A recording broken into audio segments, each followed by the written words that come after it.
pastor, porque eu fui pastor do Renato, né? E também durante algum tempo a gente pastoreando. E sempre o pessoal nos chamava de pastor, né? Mas a gente, pela convenção, somos evangelistas, nós louvamos ao Senhor. Quando nós olhamos esta carta, né, a igreja de Laodiceia, eu sei que todo pregador, quando vai falar a respeito das igrejas, né, que João, quando João está ali na ilha de Patmos, ele escreve, dá vontade de falar de todas, né? Mas nesta noite vamos falar um pouquinho de Laodiceia e vamos frisar mais o versículo de número 20, porque dentro da igreja de Laodiceia, né, se a gente for pregar, dá 7 mensagens, né, só na igreja de Laodiceia. E nós louvamos ao Senhor. Eu costumo dizer que eu sou fome para falar de Jesus, né? Hoje mesmo agora eu preguei das 5 às 6 da tarde, sem parar, né? Lá na frente da minha casa, quando o pastor estava falando a respeito do arrebatamento, e eu estava pregando a respeito do arrebatamento, né? Sabemos, irmão, que é um dos assuntos foi mais falado por Jesus a respeito do preparo da igreja para se encontrar com o Senhor. E o texto começa dizendo que, né, o anjo da igreja que está em Laodiceia, né, escreve isto, diz o Amém, a testemunha fiel e verdadeira, o princípio da criação de Deus. A gente pôde analisar aqui, né, sobre a apresentação de Jesus a esta igreja. No versículo 15 diz: eu sei as tuas obras, que nem é frio nem quente, tomara que foram frio ou quente, né? Então a gente vê que quando Jesus está falando sobre o conhecimento ali daquela igreja, também usa aquele local, porque ali em Laodiceia, por que a água, ele dá o exemplo da água morna, né? Não é nem frio e nem quente, né? Até morno, embora tu fosse realmente ou frio ou quente. A gente sabe que tinha 2 cidades ali próximas, né, de Laodiceia. Então a água vinha de outra cidade, chegava ali quente, e quando o povo bebia dava náuseas. Alguns historiadores dizem, ou alguém da área da medicina diz que a náusea é pior do que a dor, né? Mas Jesus fala o conhecimento ali daquela igreja, dá referência de acordo com a cidade. Aquela cidade também, ela produzia um colírio medicinal, né? E era considerada ali da Ásia menor, avançado na medicina. Segundo alguns historiadores, diz que aquele colírio até para catarata servia, né? Então, na área da medicina, principalmente, né, na oftalmologia, era especialista. Eu tive o privilégio de ser instrumentador cirúrgico, Dr. Liano, na área de oftalmologia. E a gente vê que tem alguns procedimentos. Também não vou tocá-lo, né, para não tomar tempo. Então, aquela cidade também, ela tinha muito ouro, né? Aquela região era a região mais rica, e de todas as igrejas, a igreja que era mais rica era a igreja de Laodiceia. A gente vê que as outras igrejas, todas elas, Jesus exortou, não vou entrar no assunto, mas a igreja de Laodiceia diz: olha, aí tem fartura de ouro, né? Tinha doutrina, porque era uma igreja ortodoxa. Então a gente vê que na realidade eles estavam dentro da palavra, porém faltava-lhe algo. E esse algo, quando ele fala, né, ele dá o diagnóstico. E o diagnóstico, você pode ver no versículo 16 e 17, ele diz assim: porque és morno e não é frio nem quente, vomitaste-ei da minha boca. O versículo 17: como diz, rico sou e estou enriquecido, de nada tenho falta. Não sabe que és um desgraçado, né, miserável, pobre, cego e nu.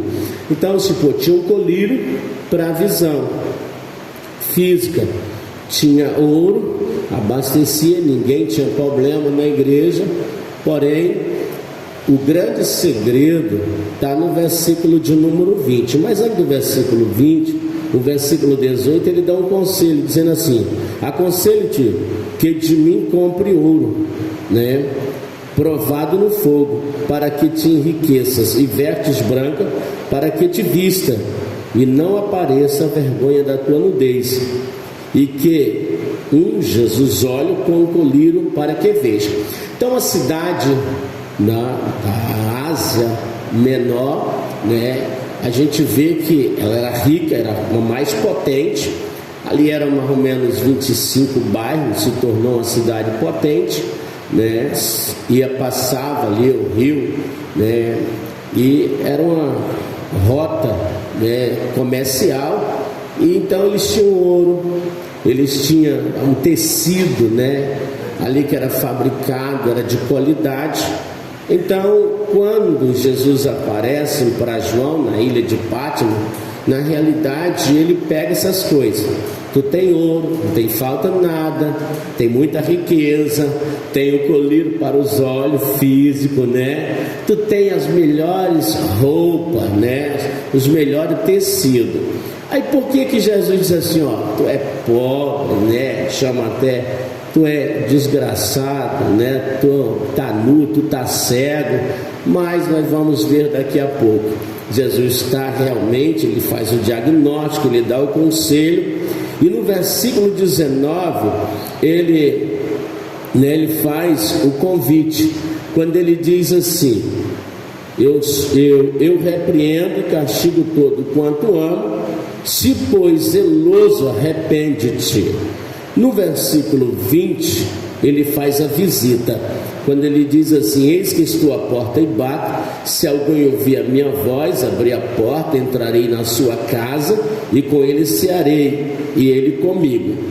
No versículo 21 e 22, ele faz a promessa: ao que vencer, lhe concederei que se assente comigo no meu trono, assim como eu venci e me assentei com meu Pai no seu trono. Quem tem ouvido, ouça o que o Espírito diz à igreja. Por que eu só vou falar desta carta e vou me frisar no versículo de número 20? Você vai entender daqui a pouco. Eu falo um pouco rápido, tá, irmão? Quem já me conhece, o Júnior já veio pregar, sua mãe também. Eu falo um pouco rápido, mas eu creio que você vai entender, você vai compreender, né? E quando a gente olha e poder ver que aquela água que chegava ali, mesmo ela sendo uma água morna, né, quando ela estava lá em cima, né, em Hierápolis, ela era quente, servia para fazer várias coisas, mas quando chegava lá em Laodiceia, ela só prestava para dar náuseas, né? Então foi por isso que quando Jesus aparece em João, ele deu essa ilustração, e deu a ilustração da igreja. Muito bem, agora eu vou fechar aqui, né? E nós vamos passar o versículo de número 20, que é o nosso teor. Quando nós olhamos para esta palavra, algo que nos chama a atenção, dentro do versículo de número 20, dá a entender que ele está, né, realmente do lado de fora, ele é educado, ele está batendo, diz: eis que estou à porta, eu bato. Às vezes você está na igreja, de nada te falta, lá na despensa está cheio, você tem uma boa visão, talvez você tenha uma boa conta no banco, talvez você pertença à membresia de determinada igreja, nunca passou por uma disciplina, está tudo bem, está tudo confortável, né? Então você está de boa com o pastor, você nunca teve problema na igreja. Só que vai muito mais além, trazendo para os nossos dias. Não, mas essa carta foi escrita para Laodiceia. Tudo bem, eu concordo. Nós pegamos um pouco o histórico, falamos que a igreja de nada tinha falta, alta, a igreja tinha Bíblia, tinha doutrina, mas Deus queria mais da igreja. O que Deus queria? Deus, na realidade, tanto da igreja de Laodiceia, como também nos nossos dias, Ele quer que nós estejamos uma vida cada vez mais na presença dEle, abrir nosso coração para Ele. Ele está batendo. Mas eu já evangelizo. Ele quer que você evangelize mais. Eu já prego. Ele quer que você pregue mais. Eu já dou aula na escola bíblica dominical. Ele quer que você faça algo mais para Ele. Quando o aluno tem faltado, será que você, como professor, tem ido visitar o teu aluno? Louvado seja o nome do Senhor. Será você que é a regente do círculo de oração na igreja? Será que simplesmente você está fazendo aquilo que realmente é o teu papel para fazer, ou você está fazendo um pouco mais?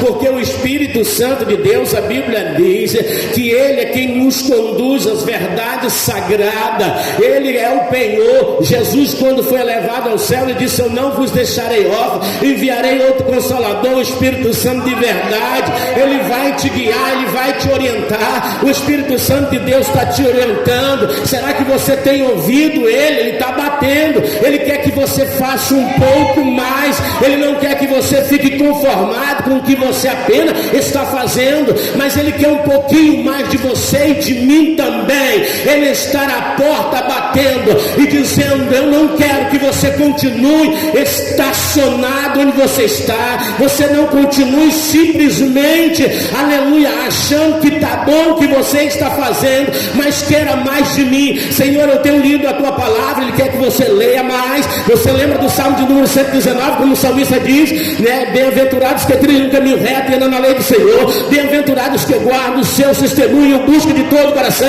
e não praticam iniquidade, mas andam nos seus caminhos. Ele diz: tu ordenaste os teus mandamentos para que diligentemente os observasse. Ele disse: oxalá que os meus caminhos fossem dirigidos de maneira que poder observar os teus estatutos, então não ficarias confundido, mas atentaria eu para todos os teus mandamentos. E ele diz: louvar-te-ei com retidão de coração quando eu tiver aprendido os teus justos juízos. Nós só vamos realmente servir a Deus com retidão depois que aprender. E a Bíblia diz: vós reis, o próprio Jesus diz, por não conhecer as Escrituras e nem o poder de Deus. Precisamos conhecer a palavra, mas também precisamos andar de acordo com a palavra, viver de acordo com a palavra, não desobedecer os mandamentos, mas dizer como o salmista no Salmo 119, versículo 11: escondi a tua palavra no meu coração para eu não pecar contra ti. Deus quer que eu tenha uma vida na presença dele, mas eu não me conforme só porque eu estou caminhando para o céu, só porque a minha meta é o céu e estou vendo meu irmão perecer, estou vendo alguém da minha família perecer, aleluia, eu estou conformado. Não é isso que Deus quer. Deus quer algo mais. E o que é, pregador? Deus quer que eu me coloque à disposição dele. Abra a porta e diga: Deus, não vivo mais eu, mas o Senhor seja a razão do meu viver. Não simplesmente eu faço o que eu quero, mas eu faço o que o Senhor quer. Eu escondi a tua palavra no meu coração para eu não pecar contra ti. Talvez não te falta nada, está tudo bem. Você diz: não, eu tenho dom espiritual, eu falo em língua, eu sou avivado, sou cheio do Espírito Santo. Mas quando a gente olha o texto em qual, aleluia, o pastor tem frisado sobre o verdadeiro avivamento, foi Amós quem falou: avivamento é uma questão de sobrevivência. Eu vou mais além: avivamento é uma questão de vida ou morte. Se eu não abrir meu coração para Deus e deixar Ele agir, eu posso estar na minha multidão, ser uma igreja morna, estar conformado e não deixar o Espírito Santo de Deus comandar a minha vida. Mas eu falo em língua, amém, glória a Deus. Eu prego, mas Deus não quer que eu pregue só dentro de 4 paredes. Deus quer também que eu pregue para o meu vizinho. Deus quer que eu pregue lá na escola. Deus quer que eu pregue no trabalho. Deus quer que eu pregue na rua onde eu moro. Deus quer realmente me usar, porque quando diz: mas mas recebereis a virtude do Espírito Santo, que há de vir sobre vós, e ser minhas testemunhas, tanto em Jerusalém como em toda a Judeia e Samaria, até os confins da terra. Deus não quer que eu esteja conformado, mas que eu queira mais dele na minha vida. Agora tem uma coisa, Ele me deu livre-arbítrio. Eu posso saber pregar, eu posso saber orar, eu posso saber interceder, eu posso saber evangelizar, mas eu só faço se eu me colocar à disposição de Deus para fazer. É por isso que Ele está na porta, Ele está batendo, diz: olha, eu já te dei. E tem uma frase que diz assim: quando Deus chama, Deus capacita, quando Deus capacita, Deus envia, quando Deus envia, Deus cuida, mas quando Deus cuida, Deus cobra. É isso que na realidade Deus estava cobrando para a igreja de Laodiceia. Eu te dei, aleluia, vocês sabem, aleluia, qual é a verdadeira doutrina, aleluia, vocês sabem a verdadeira verdade. Agora tem uma coisa: vocês têm ouro com abundância, vocês na realidade têm os melhores, aleluia, os melhores tecidos, aleluia, vocês têm os melhores colírios para o físico, para a visão, mas precisa a visão de vocês ser aberta, trazendo para os nossos dias de hoje. Será que Deus tem te dado algo, tem te dado virtude? Aleluia, Ele precisa, Ele quer abrir a minha visão, mas eu tenho que dar liberdade para Ele abrir as visões celestiais. Eu tenho que dizer: Senhor, eu não quero apenas ver, ó Pai, ó Deus, na minha, Pai, eu não quero apenas ver nesta terra as coisas desta terra, mas eu quero ter uma visão espiritual. Eu quero ver além de um palmo, além do meu nariz. Eu quero que o Senhor me use nas tuas mãos, Senhor, porque eu conheço a verdade, eu recebi o dom de Deus, eu posso interceder, eu posso suplicar.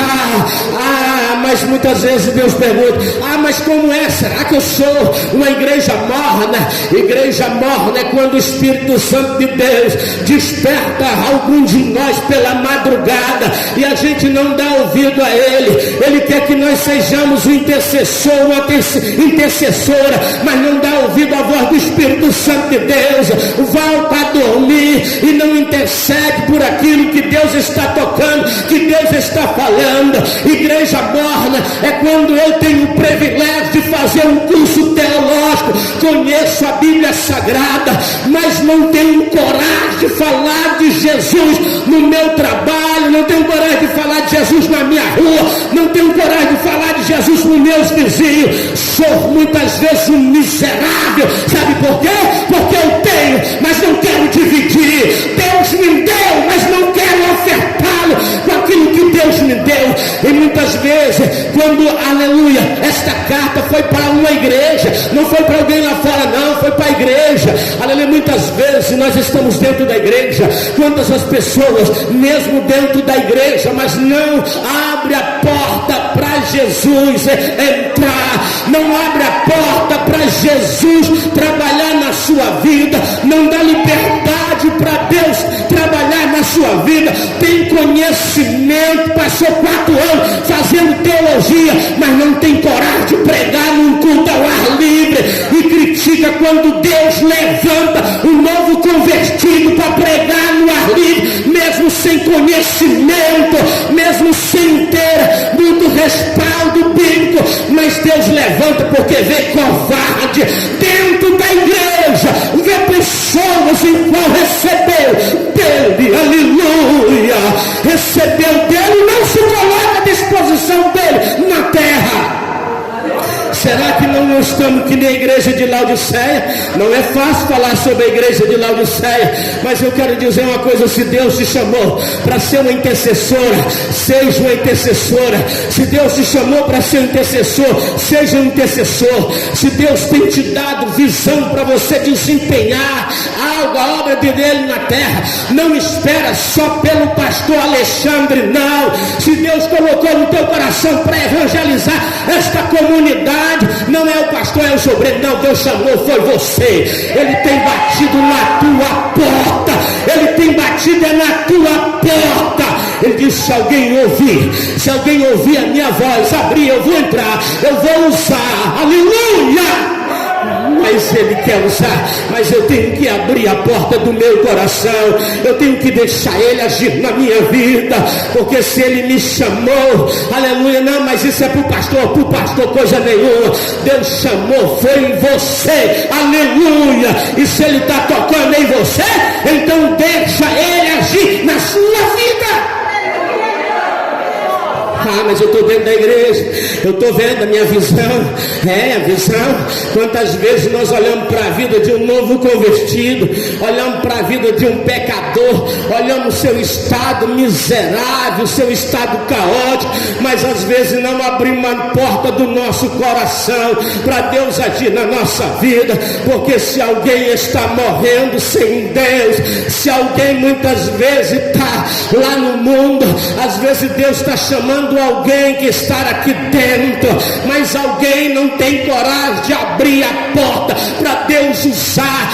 Alguém às vezes conhece a verdade, sabe a verdade, é professor da escola bíblica dominical, é cheio do poder de Deus, é uma mulher cheia do poder de Deus, mas não abre o coração para Deus agir, para Deus te usar na terra.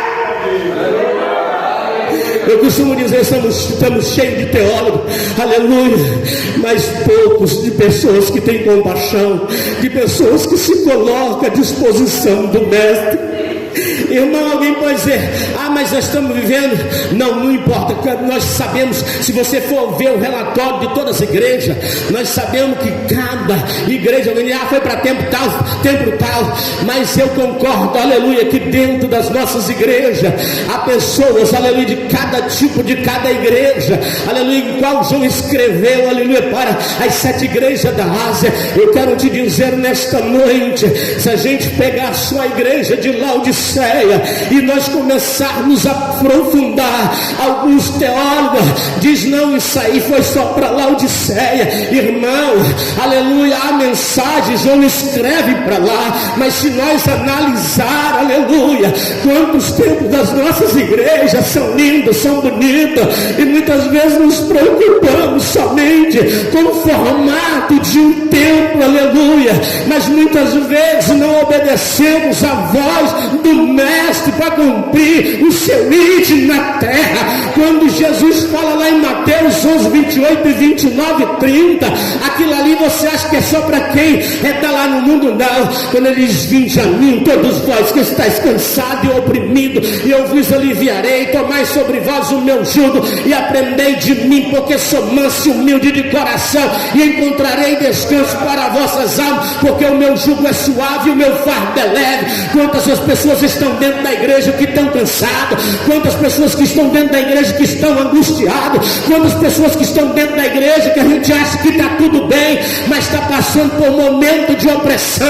Tem pessoas que estão dentro da igreja, a gente acha que está tudo bem, mas está com depressão. Mas eu quero te dizer, abre a porta para Jesus, abre a porta para Jesus, abre a porta para Jesus, aleluia. A opressão vai embora, a depressão vai embora, e o nome do Senhor vai ser glorificado na sua vida. Mas você pode dizer, o pregador é a doença do século, não me importa, ele tem água viva, aleluia, ele tem água viva, ele tem água, não só tem, mas ele é água viva, e ele quer que você beba desta água, e todo mal desapareça da sua vida. Mas eu não consigo, eu não consigo. Você consegue sim. Eu quero dizer para você nessa noite, uma das coisas que Deus requer para nós que somos igreja hoje.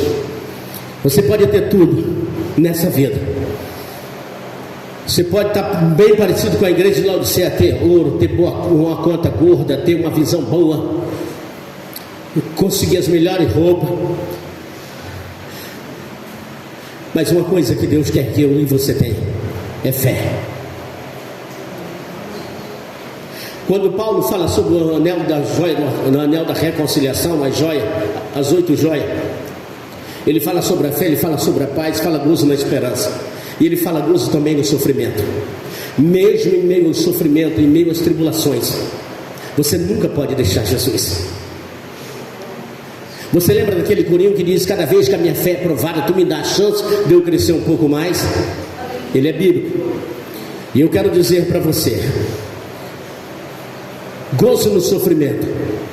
Deus só trabalha no caráter de alguém quando ele tem gozo no sofrimento e tem uma permanência. Ele não desiste. Aleluia, Pai. Aleluia. Ah, mas eu estou a ponto de largar tudo. Não olha para defeito de ninguém, mas olha para aquilo que Jesus fez por você. O pastor falou aqui nesta noite, baseado na Isaías 53. Olha o grande amor dele. Ele levou sobre si todas as nossas dores, todas as nossas enfermidades. E a Bíblia diz que nós o reputamos por aflito e ferido de Deus. Eu quero dizer para você nesta noite: Deus quer trabalhar no nosso caráter, mas eu não posso desisti-lo. Eu não posso fracassar. Eu não posso desanimar. Eu tenho que continuar. Você lembra da mulher que tinha um fluxo de sangue? Ela não desistiu. Se tão somente eu tocar, ela abriu a porta. Ela creu. E eu preciso ter fé. Você precisa ter fé. Mesmo em meus momentos difíceis, eu tenho que ter paz no meu interior.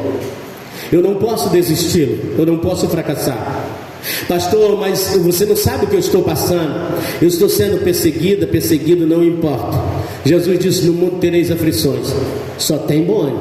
Ele disse: eu venci, importa que tu vença também. Então, você tem que ter uma esperança viva no céu de glória. Ah, você não sabe o que eu estou passando. Eu estou enferma. Não me importa. Não importa. Importa de uma coisa: Ele é médico por excelência. Ah, e se Ele não me curar? Ele continua sendo Deus Todo-Poderoso. E se eu morrer dessa enfermidade, você vai receber um corpo glorificado. Ah, pastor, você não está colocando a minha fé em ação. Eu só quero te pedir uma coisa: tem que ter fé? Tem que ter permanência? Tem. Mas nesta noite, eu não sei se Deus me trouxe aqui somente para pregar para você, mas eu quero dizer uma coisa: não desista. Persevere. Deus vai trabalhar no teu caráter. Essa esperança viva não pode morrer. Paulo diz que o amor de Deus não traz confusão, porquanto está estampado em nosso coração, que nos foi dado, que nos foi revelado pelo Espírito Santo. Você tem um Espírito de Deus na tua vida. Mas eu não vou mais falar de cura porque eu estou doente. Mas eu quero te dizer: continue falando de cura, porque Jesus cura.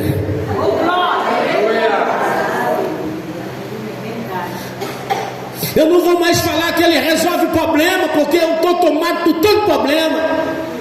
Ainda que tu esteja passando por problema, mas Ele é o Senhor que traz solução para o problema que humanamente nem eu nem você vê a solução. Ele é o Deus do impossível. Ele tudo pode fazer. Ah, mas acabou a minha esperança. Tua esperança não pode morrer, porque o amor de Deus está dentro de você.